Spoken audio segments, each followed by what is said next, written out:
Hello, baseball fans, and welcome to another visit to the Mound. I'm Lark Smith, along with Stan Hough. And today we have a special guest on the phone with us, Patt Zachary, a former member of the Big Red Machine and the Cincinnati Reds back in their World Series heyday. Pat, how you doing today? I'm doing well. Thank you for having me. You bet, Pat. Well, listen, we definitely wanted to get your insight on, your time in the big leagues with the Reds and then getting traded over the Mets. Of course, I got to spend some time with you in spring training over there a few times, and that was a wonderful. Mm-hmm. We had a good time. And we did. Yeah, we did. So, if you don't mind, just share some insights with us. Well, what would you like to know about? Well, the first thing I'd like to know is, you spent, I believe, like 6 years in the minor leagues before you ever got up to the big league club.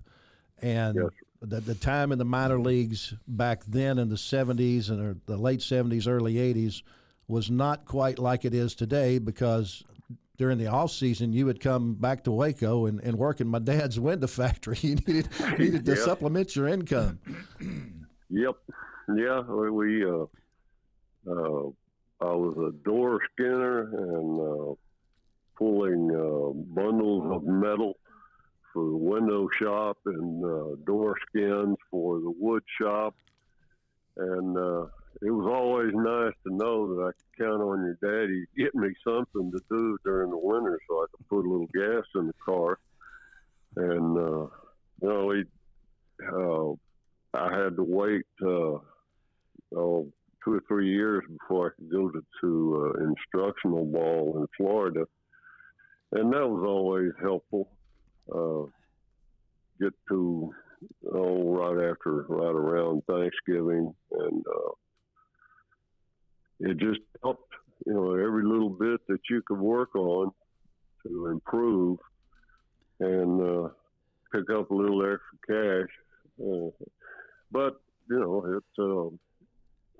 it was worth it. I didn't regret any minute of being in the minor leagues like that. It was always a lot of fun.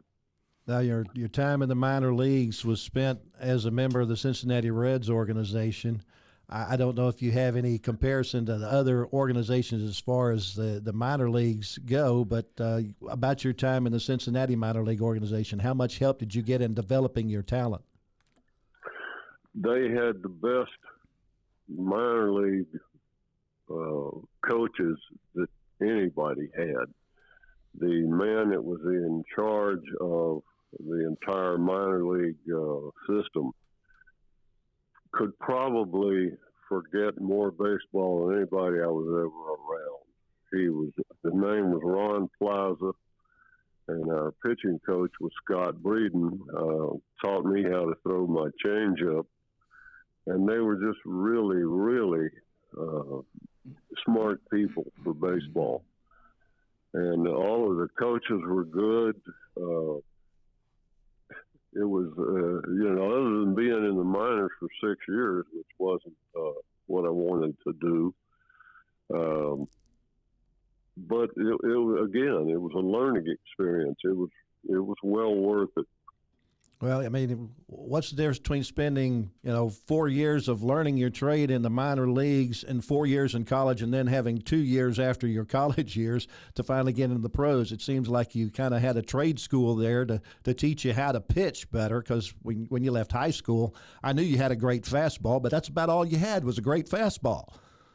Yeah, I did not have much of a breaking ball, and I didn't have any changeup at all.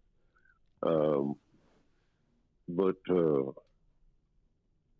first couple of years was just spent learning how to throw those two pitches, and it was well worth it. It was worth it. Learned how to throw them, learn when not to throw them, which was just as important. Who to throw them to and who not to throw them to. Yeah, I had to pick up a few of those pointers the hard way. See, Pat, you had Don Werner as one of your catchers. How was that? How was throwing to him? Donnie was as good a catcher as anybody I ever had. Donnie could call a good game, catch a good game. He hit a little bit, and he was just a really good guy to have around. I was surprised he didn't get more time in the major league. Well, when you got traded over to the Mets in that 5-player deal with Tom Seaver, Don caught Seaver's only no-hitter. That's right. Yeah, and I asked him, "How did you get in? How did you beat Johnny Bench out?" He said, "Well, he had a bad back. I got to play." Oh my goodness. Anyway. Well, maybe one of the reasons why you had as much success early on is you were with the Cincinnati Reds, but that meant you did not have to face the big red machine as far as the guys that were hitting. You didn't have to throw against a Pete Rose or a George Foster or Johnny Bench. Well, the story with Pete, he was going after the National League hitting streak, and he came into New York, and the first 3 times I faced him, I got him out. And the 4th time up, he got his little single, and I walked in after I got pulled and kicked the helmet and missed it and hit the step and broke my foot, and I was done for the rest of the year. No. And Pete was my buddy. Him and his family took care of my dog all the time we went on the road. Yeah, he told me a story once about Bronco, and it seemed like you borrowed his car or something, and Bronco left him a present in the back seat.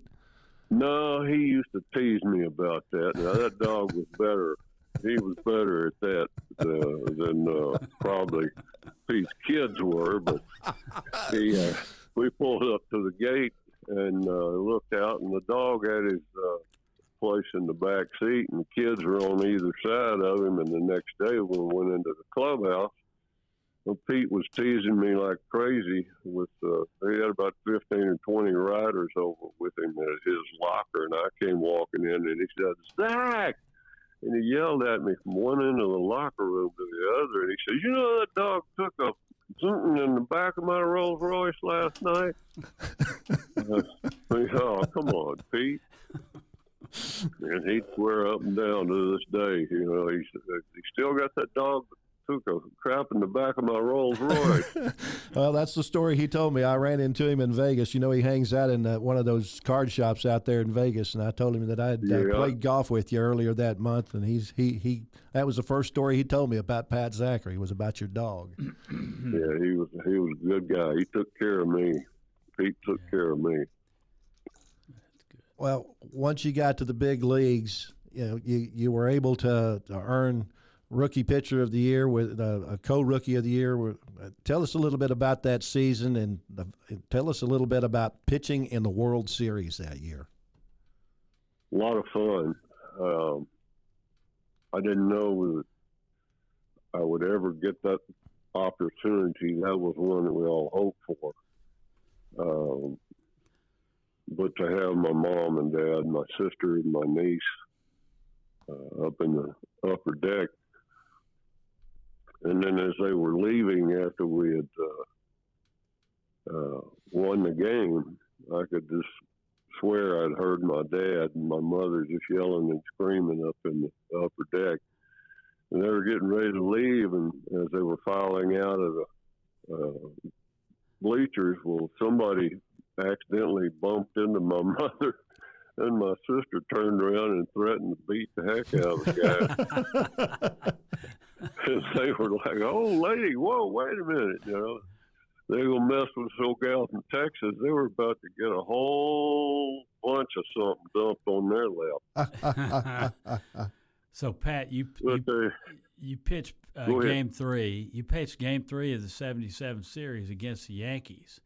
And in that game, you picked off Mickey Rivers. Tell us about that part. Well, he kind of had a swing and bunt. I was running up to make play on the ball, and my spikes hung in the grass. They didn't slide like they used to in AstroTurf. And it made me throw the ball funny, and I hit him in the butt. And thank goodness the ball stopped right there. It didn't go running down the baseline and go out in the right field where he advanced. And scouting report on him was that he liked to take a walking lead and just kind of mosey on off of first base towards second. And as I was coming up into my stretch position, I just flicked over there real quick, and he happened to be looking back. He wasn't watching me. He happened to be looking back to see how far he was off the bag, and bam, I had him. He was nailed. And, of course, Billy Martin came running out yelling that I was balking. And Billy Williams was the home plate umpire and said, "Nah, he's all right. He's fine." And we go on and win the game. I swear I could hear Mother and Daddy. You could have heard a pin drop in that place when Rivers got picked off. But everybody but the old man and Mom and Dad up there yelling, "Yeah!" You mentioned Billy Martin, which reminded me that you played for Sparky Anderson. Tell us a little bit about playing for Sparky. Well, he was hard to get used to. As most kids grew up trying to finish a game. You wanted to go 8 or 9 innings. And Sparky was the one that watched Dick Williams and the way he managed in the playoffs and World Series against the Reds. He had a heck of a bullpen, and that's one of the things that kept the Reds from winning those World Series. Eventually, Sparky got around to doing the same type of thing, and he didn't need us to go more than 5 or 6 innings because we had such a great cast of characters in the bullpen. Mm-hmm. And he'd call on those guys, and that's about all we needed to do was get 5 or 6 innings. And it turned out well. Pedro Borbon was one of the best relievers of that era. Raleigh Eastwood, Will McEnany, Manny Sarmiento. We just had a whole bunch of guys that could come in and finish a game. That's outstanding. Yeah, so yeah, it was. Yeah, so from what you're saying, and it kind of hits me that maybe Dick Williams was the forerunner of what we're seeing in the major leagues today as far as how pitchers are used. You've got somebody that they even have what they call an opener now, to where they're just basically got a guy out there for the first inning or two, and then it's basically the bullpen after that. But that's all in Major League Baseball right now. They're expecting out of starters is 5 to 6, and if you get 7 innings, that's great. But they're not trying to push them past 7. That's right. That's right. And Dick Williams and Earl, what was his name? Earl Williams with Baltimore? Earl Weaver at Baltimore. Weaver. And guys like that were influential in the way baseball changed with regards to the bullpen and pitching staff. And, you used to have guys that would get 250 innings a year. And one of my heroes was Jim Maloney. And every year we'd see him with Cincinnati. Not going to tell you what his nickname was, but we don't need to know that. That's for sure. Yeah, but he was such a nice man, so funny, and could really pitch. Every year he'd get 250 strikeouts and 250 innings, and he was just an incredible pitcher.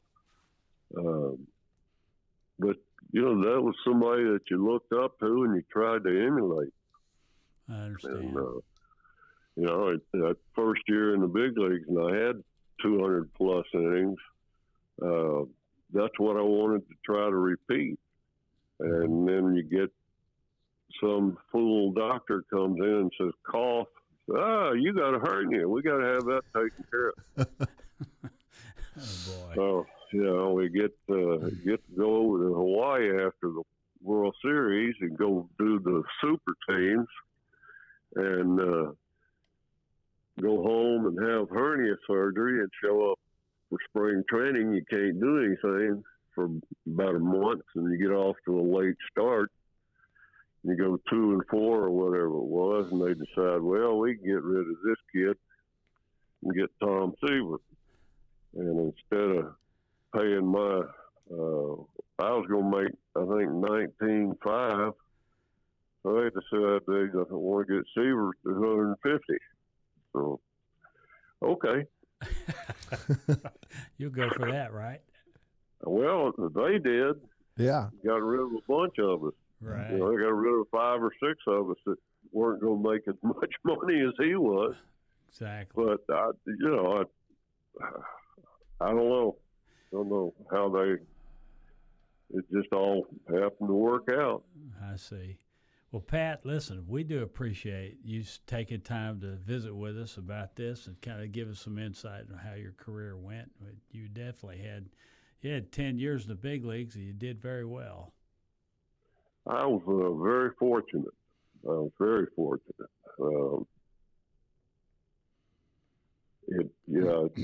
It came about that 10 years was as much as they'd let me stay. I wanted to stick around for a little bit longer, but they kicked me out. Well, I understand. Just don't come back. Well, look, we do appreciate it, and I hope you're doing well. I know you're down there in Round Rock with Josh and the family. So anyway, House of Noise.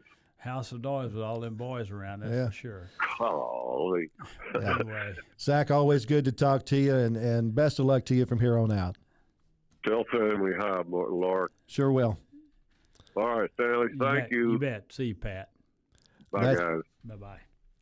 That's our time for this episode of A Visit to the Mound. We do thank you for listening. If you have any questions or comments or anything you would like for us to cover, we would love to hear from you. You can follow us on Instagram and Facebook at A Visit to the Mound, or visit us online at avisittothemound.com. Make sure you like, subscribe, and review this podcast, and be listening the next time we make A Visit to the Mound.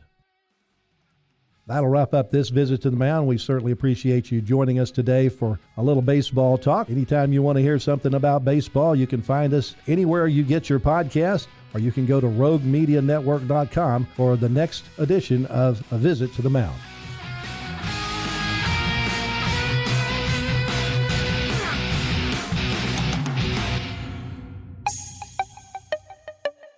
This has been a Rogue Media podcast.